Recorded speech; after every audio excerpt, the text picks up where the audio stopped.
Fleur, Harvey and I, obviously, along with colleagues, we didn't just do it single-handedly, set up this self-administration service during the pandemic. So Fleur had already set up a pilot in a couple of those drugs, and I was also investigating setting it up for one of the other drugs that we included, denosumab.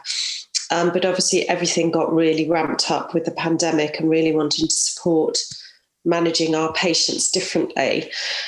I think certainly our experience of it was very intense. It was a very intense period. And what really struck us when we got to the end of it, when people were going, are the policies out yet? So is it all approved? What's happening? And when we look back from start to finish during the pandemic, we actually did it all in 3 weeks.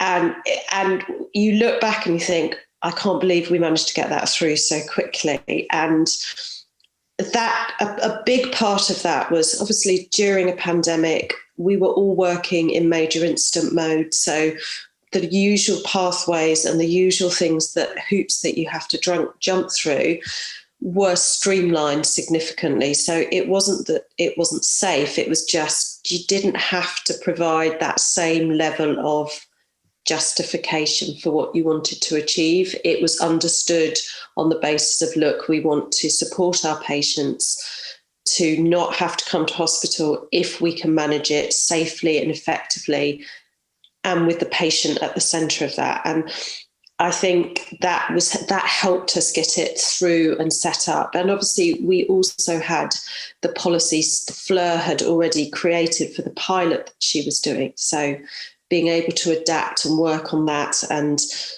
really helped because we already had some foundations there.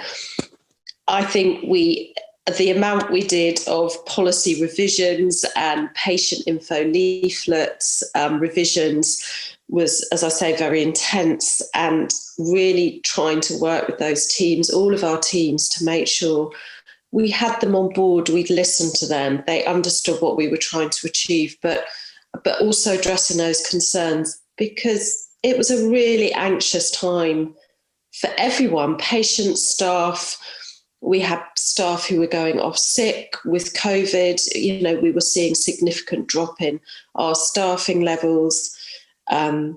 We were seeing, huge anxiety for our patients. So we needed to help manage all of that. And what we didn't want to do when we introduced the service was increase those anxieties. So we didn't want patients to feel that we were saying this is your only option, you've got to do this. We really wanted to make sure we got that balance between, we want to support you doing this because we think it's a better pathway if it's the right pathway for you, but without, that added pressure on them to think, I have to do this or I won't get my treatment. So it was a really fine balance to get. And a huge part of that was how we communicated with our staff, and how our staff then communicated with our patients.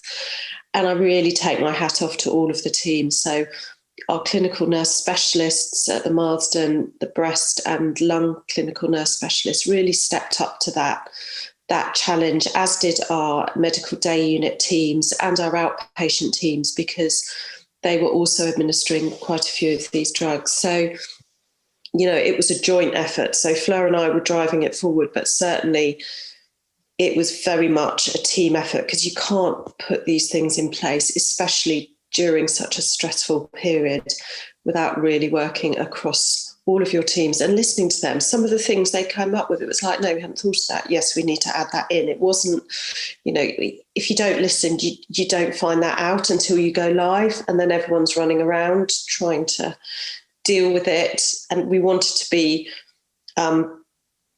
do it as much as we could without it being a reactive thing. We really wanted to make sure we put the right things in place to support it. So we were trying to think of everything in advance, which was quite challenging, but actually it worked. I think one of the hardest things to do was writing the standard operating procedures that we wanted to have, one for the nursing side and one for the pharmacy side. And I think we got to about version 19 or 20, because we just had to keep tweaking it. And the other side, and I think the side that gets missed at times is the importance of the sort of the project management side of it. And we had a fabulous colleague, Kat Liebenberg, who really supported with us with the whole process. So it's certainly, Fleur and I were the clinicians in this, but actually without Kat's input as well. She was there helping get the data, helping manage the policies. I spent many an hour on the phone with Kat, who was working remotely to develop all the flowcharts that we created.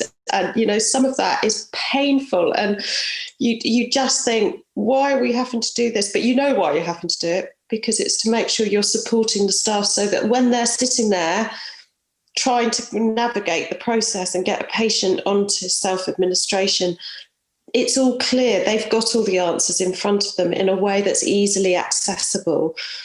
So all of that side of it is just as important. And probably, that's one of the things probably potentially we didn't flag enough is, that those project managers, those people who manage data, they are so important as well. And it's that working with all of those people is how you manage it most effectively.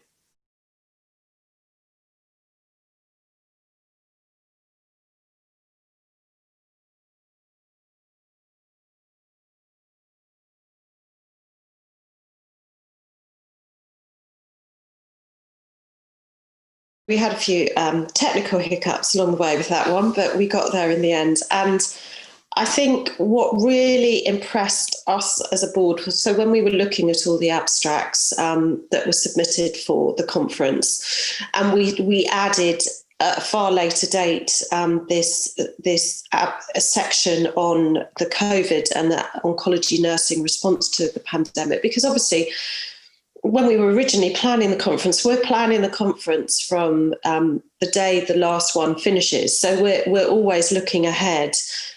So when we started planning the conference, obviously COVID hadn't happened, and we really wanted to make sure we captured that and the impact it had on our nursing teams and our patients, because so much the impact for cancer patients was massive of the pandemic. So many of our patients were the vulnerable, the shielding patient groups, and how our nurses responded to that and tried to innovate to really make sure that those patients weren't lost and were supported as best we could at such a difficult time. We really wanted to capture, and we were so impressed with the things that people have put in place. People really stepped up to it, and they really did their damnedest to make sure that they carried on supporting patients. And we were so impressed with the initiatives that took place. So it was actually really hard to pick the ones for the oral presentations, but certainly the ones that we went with, I mean, the telephone triage for patients who wanted to ring it, who were concerned that they might have a cancer, so innovative, so well thought through, and really working with the commissioners and their GP colleagues and primary care, all of that just showed that ability to adapt across the service. And then supporting patients, so the work done at Guy's and St Thomas's around managing patients to manage their own central lines, their PIC lines. And again, there were several examples of that, and what they produced at that, really, that presentation on how they supported patients to do that. Again, really, really key. The work around the virtual platform for supporting patients with myeloma, and that went on to, of course, win the category for the Best Young Cancer Nurse Award. So, that again, it's that thinking around how do we support patients differently given the circumstances, and then that really important piece of research that really adapted to the pandemic and looked at the patient and carer experience. And I think for me, what came through on that with the carer experience was really important as well, because obviously we were all focusing on patients and the need to support them and by default carers, but actually those carers have really, the impact on them has been significant. So I think it's really good that this project was trying to capture that experience and work with carers to understand how they have been coping through the pandemic. And of course, we're not through it yet. So all of these things are carrying on being so important. But also what was great with the innovations to support patients, most of them want to continue with those. They want to keep those when we come through the other side of this, because a lot of this can be adapted to life outside of the pandemic. And I think it's really important that the things that we have learned during the pandemic, we carry on using as much as where it's realistic and appropriate, that we do continue to use a lot of these innovations moving forward.